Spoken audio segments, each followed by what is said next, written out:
exploring theology, doctrine, and all of the fascinating subjects in between, broadcasting from an undisclosed location, Dead Men Walking starts now.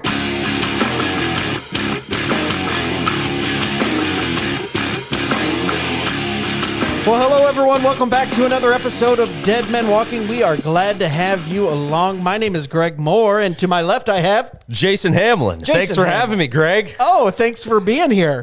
You're here every time, though. I stopped inviting you 6 months ago, and you still show up on Sunday nights. Hey, thanks for the microphone, bro. So anyway, thanks. Back to the show. Yeah, you can't take it home with you. Leave it here, all right? Gosh, you musicians always walking off with people's mics and cords.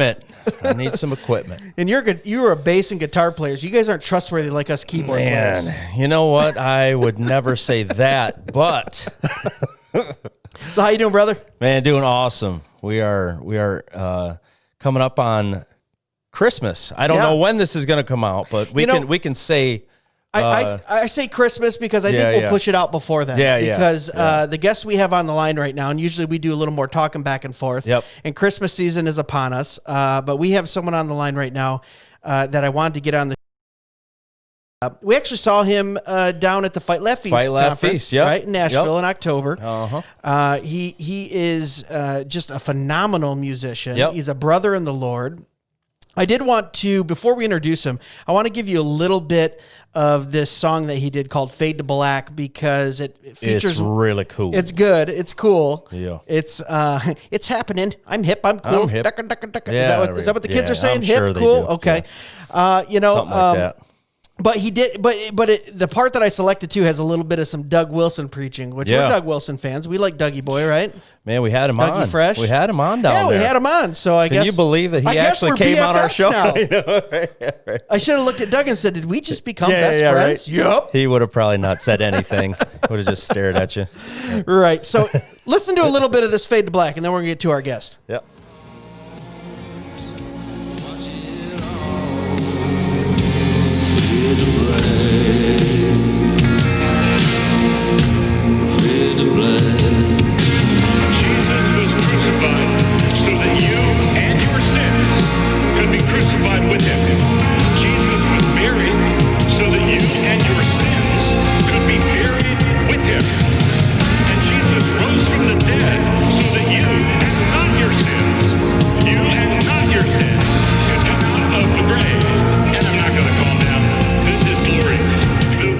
Oh, I love it, man. Between the so preaching good. and that sick beat and that great vocal. Man. So he is an American Idol finalist. He's married to Gabby. I think he's just married this last year. They're expecting a new one next month. Very nice. His world's about to change. Man. I've got 3. Yep. You got a, I got 6-month-old? 2. Yeah. You got 10 2, months. and you just had a new one.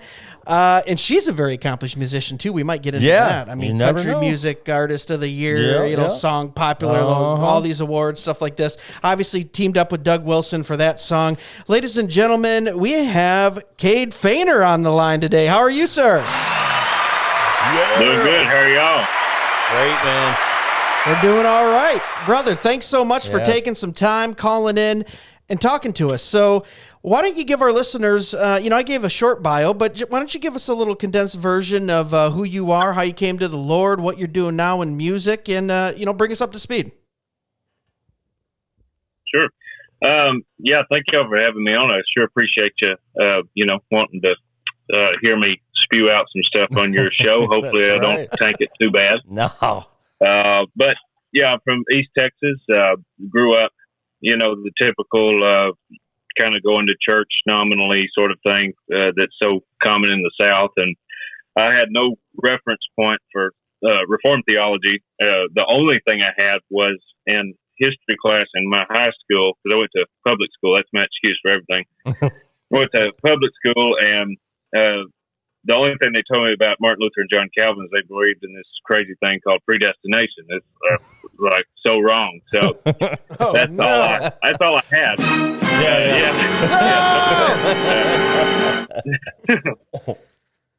But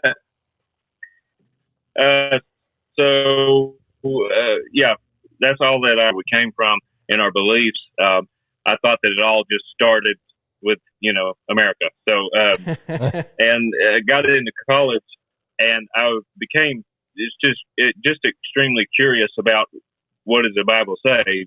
Not that I didn't have faithful preaching growing up. I had a very good pastor. He did the best he could with what he had, because he didn't, again, have that historical reference that is so rich in Reformed theology, right? That we have so many reference points of, like, why do we teach the way we teach? It's not in a vacuum sort of thing. And he's still a good friend of mine, and I still go to church there when we're in Texas. But so it's not his fault, is what I'm saying. It's not his fault. So again, with just the whole typical, like, I listen to Joel Osteen a lot, that was our culture. And around college, I decided, you know what, I'm gonna read my Bible. I'm gonna really dig in here and see what this is about. Why do we believe what we believe? Why was I baptized when I was a young kid? I don't remember why, but why all of these things? And so through just biblical study, I've got led to various teachers here and there and yonder, which led me to I always call it the gateway drug, John Piper. And so got to him, and then that led me to John MacArthur, and then Al Mohler, and all these different people. And then a few years into digging, I found people like Doug Wilson. Sure. It just took a lot of digging to get there. Yeah. So many people just cover him up, and I still haven't figured out why. Yeah. But so that's theologically kind of the journey there. Just after a lot of Bible study, I became Reformed. So, story-wise on the music side would be, I started a band in high school, and just was totally into music. Wanted to be the next Black Crowes and all this sort of stuff. I was very into the 60s and 70s rock music, and that's how I learned how to play guitar, was watching DVDs of these guys in concert and just trying to mimic their fingers and stuff. And that's how I taught myself how to play. And one thing led to another. There's not a big music scene where I grew up in East Texas. It's very rural, and we grew up on a farm. There's not much to play to but the cows and your granny, who's always going to take care of. So I decided to try out for a show. I tried out for American Idol in maybe 2015, and got rejected for that. And then I tried out for The Voice, and I made it to the television part of that show and got rejected at that point. And then I tried Idol one more time while I was going to school for biblical theology, like in 2017. I was going online and wanted to give music one more shot before I just hung it up for good and went the preaching route. And I made it through. And that was 2018. That was the year I made it to the top 5. I was either fourth. We always joke I was either fourth or fifth, because 2 of us got eliminated at the same time, and I like to pretend like I was fourth, but I don't know. I wasn't good to think the other guy. Right. So I was either fourth or fifth, and my lovely wife, she was third place. So I feel like fourth was mine, because that's right behind her. She always beats me and everything. But so that's where. That's where I met her as well. We met on the television show, which is not the that's the exception to the rule. Don't meet your wife on a television show unless, it's just meant to be. Right. But, bless the Lord, we met and, just really, fell in love, and, we just got the coolest story, because we've got to tour, America together in the past, just the 2 years of knowing each other, we've traveled the whole United States together, playing shows and doing all sorts of stuff. And so after the show, we got hitched, because that's what we Reformed folks do. We get married, and and we were having a baby. Oh, that's awesome. Next month, right? Yeah. So your life is about to change, brother, but it's going to change for the good. Yeah, well, You're gonna. Yeah, I'm excited. Sleepless nights, and it'll be all right though. It's worth it. Hey, I was up last night with Emsley. She's 10 months old, and she's been waking up from about 1 to about 3:30. So I was on daddy duty from about 1 to 3:30 last night, trying to get her to go back to bed. I tell you what, when they're younger, that age, it can be a little a little tiresome. But I tell you what, it's all right, man. When you sit smile, down, I laugh, and I love it. My 9-year-old, we had a discussion about natural rights versus legal rights and the culture of victimhood. And man, Daddy couldn't have been prouder. I just went, man, these kids are so cool. There you go, man. Especially when you homeschool them like we do. Yeah. And they don't get any of that garbage, man. They're hearing Tuttle Twins and classical conversations in the Bible, baby. Yeah. Well, I was talking to her about all the doctrines of faith, so it's all good. Now I do slip in some Johnny Cash in the music section. There you go. They do know a few AC/DC songs and some Led Zeppelin songs. We talk about what those songs are about, but you want to know what? I ain't got of a decent blues riff though. I mean, Thunderstruck, I mean, it's all right. Right, Yeah, so I was listening to some of your music, brother, and I messaged you and said, how did our paths not cross? This just goes to show how old and out of touch I am, man. Yeah, right. I tell you what, I don't know what the heck's going on. You hit 39, brother, and you don't know what's going on in the scene. You're doing kids stuff, family stuff, business stuff. And I watched some of your videos on YouTube. I listened to your stuff on iTunes. I went, oh my gosh, I love the vibe, the sound, just the rawness of the sound. And then, what a bonus to know that he's a brother in the Lord. Right. And then double bonus when you find out, oh yeah, it was a guy we saw down at Fight Left Fees. Right? He's a Doug Wilson guy. He's a Reformed guy. He really knows the Bible. Exactly. He's Reformed. He must be a good guy. Right.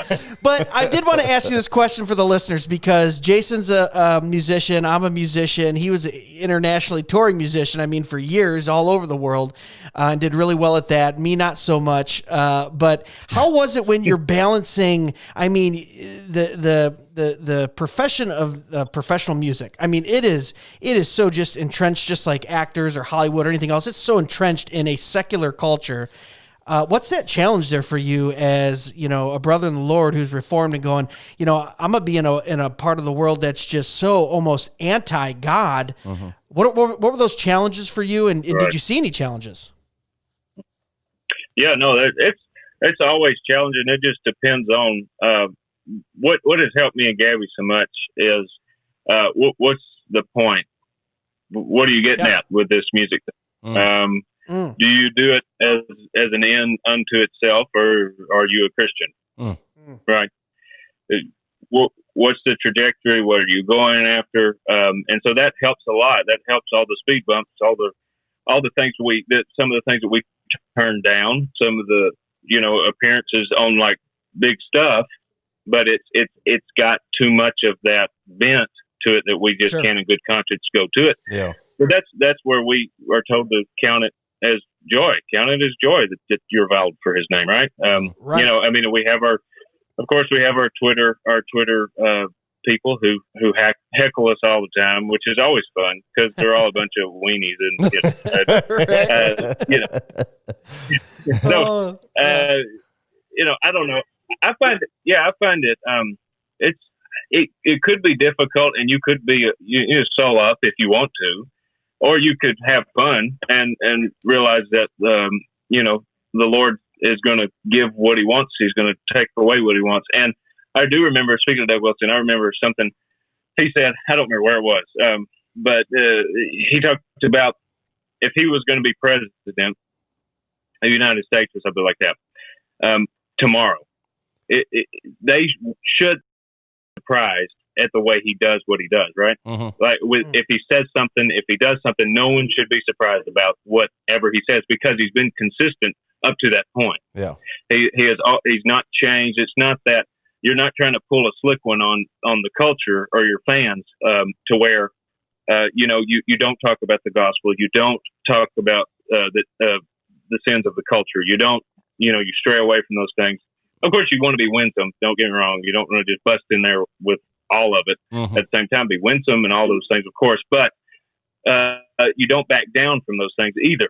You walk that straight line that you're supposed to. So Doug Wilson was talking about that there should be no surprise, no matter where they put me. You know what I mean? There should be no surprise about what we're doing either as musicians to someone. Yeah. We should be so open, so open-handed and everything that there should, again, be no surprises about the whole thing, right? Yeah, for sure. When I was touring and traveling, it was the people that were around me, you know, that really mattered. We tried to build a team. You know, that was what we were trying to do, was try to build a team of people that had the same goal in mind. The team that we built ended up being the first woke team. Probably we probably ended up with more woke Christianity on our team than we realized. Oh, no. And that's where the fence showed up, which the devil owns. And that's where, you know, I mean, like we were playing that, you know, at first when we were going out there, it was like, man, we want to share the gospel. You know, we want to write some tunes that are more inclusive than exclusive, you know, using these verbiages. You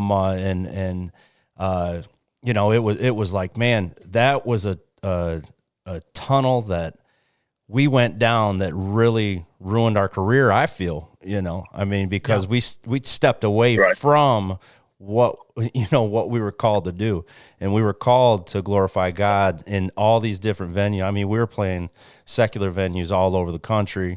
Japan really liked Japan, Europe. I mean, we played all over, but yeah, man. I mean, you know, it was. He's like the David Hasselhoff of Germany of Japan. Yes, I am, and I used to wear a button-down shirt, showed off my chest hair. Okay. But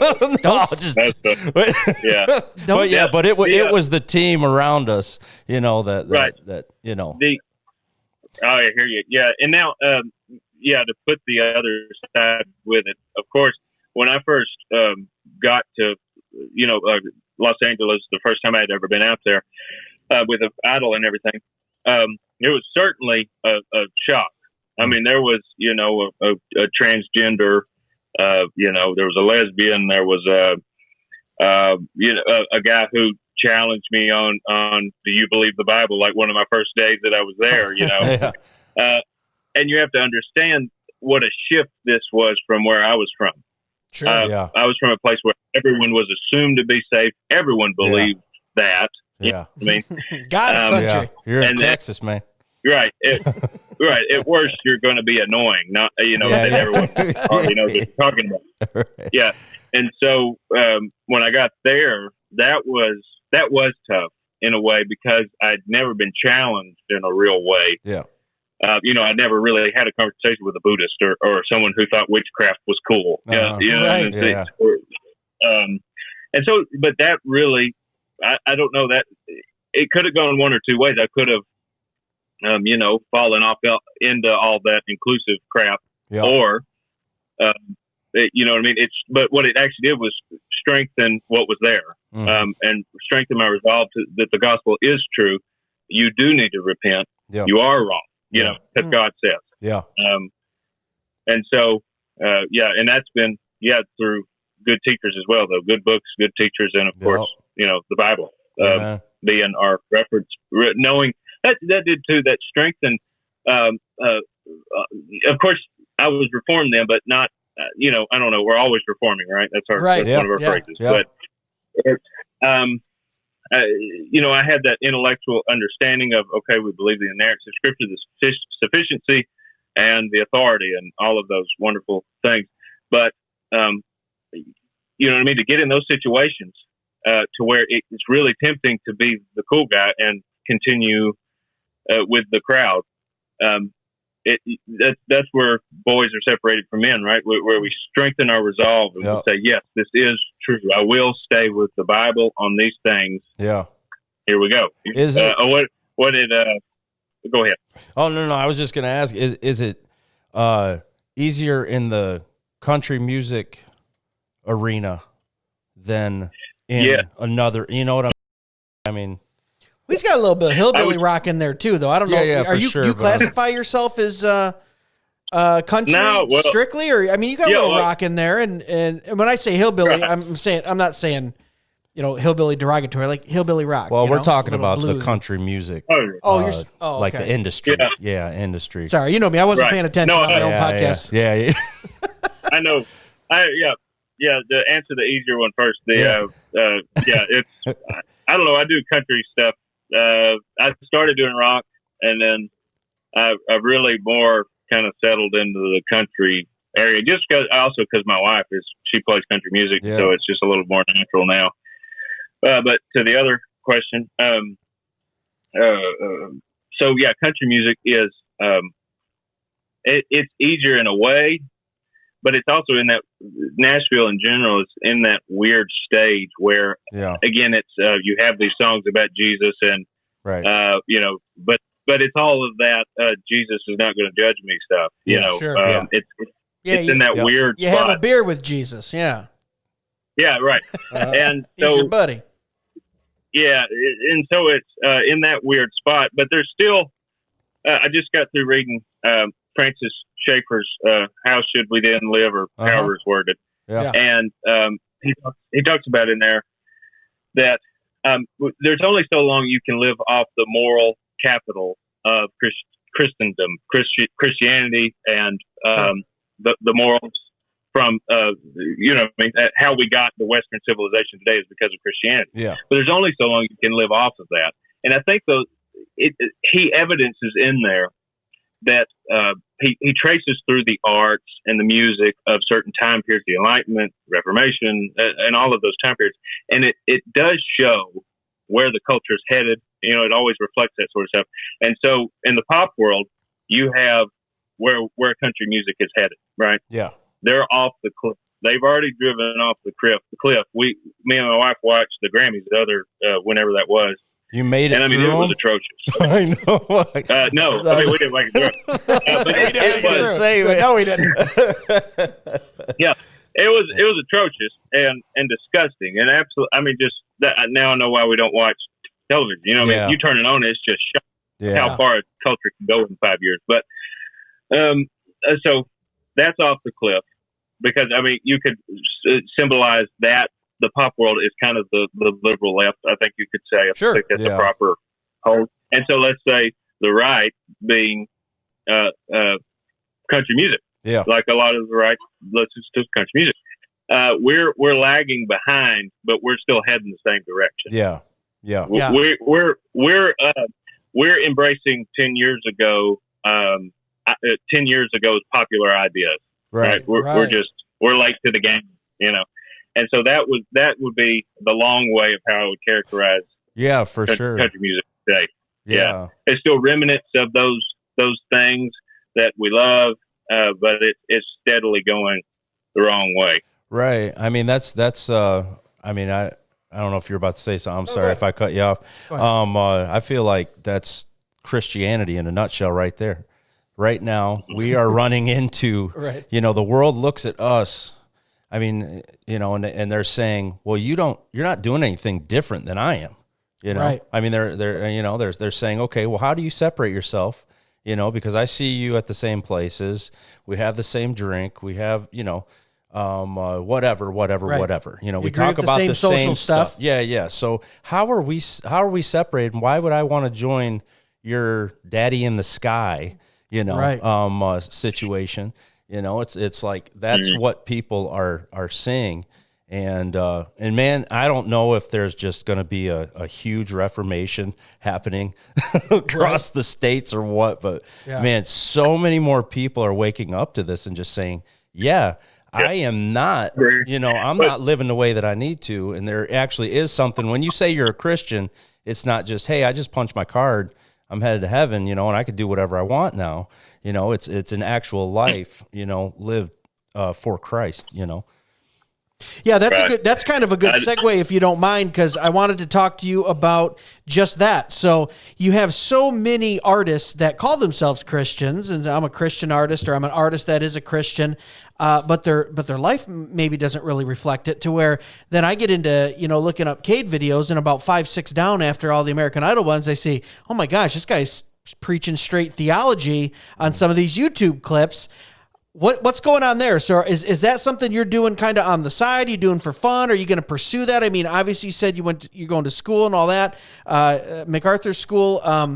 Is that something you want to get into, like preaching or, scholarship, or are you just doing the YouTube stuff just to kind of say, hey, I've got something here to say and use my platform to say it? Yeah. I've always been, since I was about probably in 6th, 7th grade, I've wanted to be a preacher. That was kind of what I wanted to do. I think before I wanted to do anything was I went to my pastor and said, I want to preach. And then he said to me, he said, okay, I want you to preach next week. And so that scared me away from it for about 6 years. So I didn't pursue it at all. But I've never been able to get away from the Bible. Like that was a thrill for me. And so, I don't know. It is something that I definitely want to do, and that's why I'm going to school for it. To answer that question, that's why I'm headed to school for it. Is to I hope one day the Lord allows me, of course, to pastor a church. But if that didn't happen, I really hope that He'd open up avenues for me to go and preach, because I do love to preach, and I have preached several times at different churches just randomly when I've been off and had time to do it back home. And so, it's something I'd love to do. I mean, that's my, honest to goodness, that's my passion. And my wife gets it all day long, every day. You know what I mean? She gets my, it's like you're sitting at home, you want somebody to preach to. You're like, honey, sit down, listen to this, listen to this. Why do you think we started this podcast? Right, Our wife kicked us both out and was like, why don't you two go talk about it out in the studio? We're tired of hearing you preach all day to us. Man, it's true. It's true. I know. No, that's so true. Yeah, that's so awesome though, man. Just like I said, to see someone who is doctrinally and theologically grounded and also in that world. I tell you what, man, you put a church together though, you're gonna be hell on the auditions for the worship leaders. Yeah, when he's a man. Musician. I tell you what, you can be like, well, I don't know. That's not American Idol 2018 standard there. Turn into Simon Cowell. I'm very. I'm sorry? I said turn into Simon Cowell a little bit or something. Yeah, when he's when he's auditioning. Yeah, auditioning those guys. Actually, the my preference for church stuff though, you're right, I'd be hard on them because I wouldn't want a whole band, you know. Because that's the thing about Reformed theology. That's when I grew up again in Southern culture and stuff, you you got rid of the hymns and you were doing all the touchy feely songs, and then as I got older, hearing hymns and doing all that, I don't ever listen to anything other than if it's worship music, I'm listening to hymns and psalms. I mean, that's because I don't know, especially as a performer, I don't want to see somebody perform. I'm not coming here for that. You know what I mean? As such, I don't know. It's just that's one of those things I think that's, gradually pulling the thread out of the church, if that makes sense. It's one, now, of course, not having instruments, I'm cool with that. I'm not one of those guys, but instruments are cool. But I'm talking about this whole performance ideal of smoke machines, of worship. It's a smoke machine. No, I'm kind of in the same. And so, and I say that, go ahead. Oh, no, so I'm kind of in the same place with you, man. I can sit down and listen to a secular song and totally enjoy the arrangement, the words, the chorus, the drums, the piano, everything in it, and appreciate it for what it is. It's not something I dwell on or I'm going to listen to all the time. Like I mentioned, I'll sit down and listen to a Zeppelin song and just go, he's one of the top 3 bands in the world, for me personally. But when it comes to worship, because I'm a piano player and a drummer as well, when it comes to worship, man, it's all hymns, psalms. I mean, I've got maybe 3 or 4 guys that I listen to where it's like it's an intimacy and worship, and I can really separate those two. A lot of people can't. There's a quote I'm going to read this quote real quick. Tell me what you think of this. This is by General William Booth. Now, he was a flaming Pentecostal. Okay, guys, I will give you. No, I'm just kidding. But I love this quote. He says, secular music, do you say belongs to the devil? Does it? Well, if it did, I would plunder him for it, for he has no right to a single note of the whole 7. Every note, every strand, and every harmony is divine and belongs to us. I don't know. I kind of get fired up when I think about that because I go, look at my music. I do it all under the glory of God. And if the secular culture is going to try to steal and take the arts and music and all these things from us and pervert it for the flesh, I say we take it back, man. I want to take it back because it's ours. Yeah, I have a saying for that, for the Pentecostal part of the. It's a say we have in the South that even a blind squirrel finds an acorn or two. So that's probably true. Probably true. No, it's not probably true. It really is true. That is very true. And I like what I heard Gabe Branch talk. He said something about. He said something about. Yes, atheists and secularist humanists can make music, but it's always ugly. It's always ugly music. It's never anything actually pretty. Yeah. And again, I think the same rule applies as what I just said. A blind squirrel finds an acorn or two. They can stumble on some pretty music, you know what I mean? And some pretty spectacular things. But I do agree with you in principle that any beauty belongs with God, belongs from God, because James tells us that, right? That every good, perfect gift comes from Him. Absolutely. I agree. The only part that lost me was when Greg said he listens to the keyboard. We have a running gag on here. Keyboardists get no respect, okay? They shouldn't. No. Oh, jeez. Come on. Only if they have cool hair like Cade, man. Look at that hair, I man. know, right? For those of you listening. We had Stephen Bankars on. Man, he's got long hair, too. I'm just like, gosh, I'm all balding I showed my wife this. I said, oh, yeah, we got Cade coming on. And she goes, whoa, dude, it's like Samson. Yeah, right. I said, but pre-Delilah. Yeah, right. There you go. This brother ain't going to fall. But so as we wrap this up here a little bit, what do you got going on right now, Cade? So what's new for you? What are your prospects? Are you touring? I know you got the little one coming next month, so you're probably going to go on a little break there. But, I mean, music, school, like what's happening with you so the listeners know where to find you and what's going on? Sure, yeah. We wrapped up for everything because the baby's due next month. And so the last thing we did was CMA Awards. We performed on there, and that's when we shut it down after that because that was just last month. And then we'll tour next summer, supposedly. Depends on the COVID thing and how all that goes. But we're supposed to tour next summer. That's the goal. And we have that planned out, but we'll see if that actually plans out. But other than that, find me on YouTube and the Instagram and follow my wife because, she's. Yeah, shout out her name real quick so people can find her too. Why not? Yes. Yeah, so her stage name is Gabby Barrett. But don't worry, everybody. She did change her last name to my name. We were worried. Wait a second, man. I was wondering. But so she has my last name. Everybody, chill out.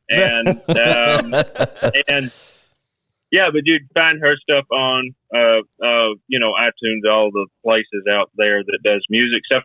But yes, do stream mine and Doug Wilson's song "Fade to Black." We just put it out. I put music out when I feel like it. Now it's not pressured anymore because I play guitar with my wife, and so that's what we do.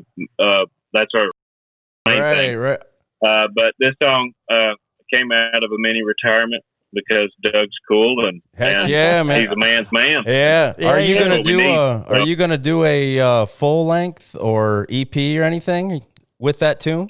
Or? No, it was just a plan because we just started chatting, after the conference and just wanted to do something that would be cool. And that was that song I banked for a while. I wrote it down 2 years ago or something. And it just had that kind of Johnny Cash vibe. Yeah, for sure. I feel like that he would fit well in it. It just happened to work out. Yeah, so man. It turned out good. So great tune. I've been sending it to everybody. Yeah, man.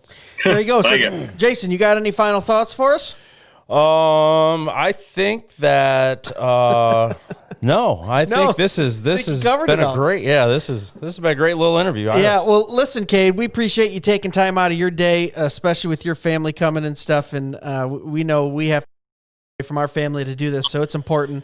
when you show up and you spend time with us. Listeners, make sure you check him out, like he said, on YouTube. Even those videos you do, man, I really appreciate those, just speaking the word. I'm glad you're going to school. I'm glad you have a heart to be a preacher, because we need more men of God that understand what it means to be a shepherd. We actually got an episode coming out on Ezekiel 34 next week where we talk about that, where sometimes it can be a little disappointing on how shepherds see themselves and their role, when in fact it is to care for those sheep, you know? And brother, just from your YouTube videos, your music and all that, I know your eventual church will be in good hands if the Lord wants it. So guys, thanks so much for listening. Check us out on YouTube, Parler, Instagram, Facebook, Dead Men Walking Podcast. Same across the board. Very easy. Branding. See, it's branding. My half a semester college paying off. Nerd. But we thank you guys for listening. We always love feedback. We've been getting a lot of private messages, man, DMs. Great hearing. We got listeners slipping into the DMs. That sounds scandalous. I shouldn't say it that way. Us, and we love the feedback. Sometimes we even do subjects that you guys suggest. That's right. So feel free to interact. Cade, thank you so much, brother, for coming on. And as always, God bless.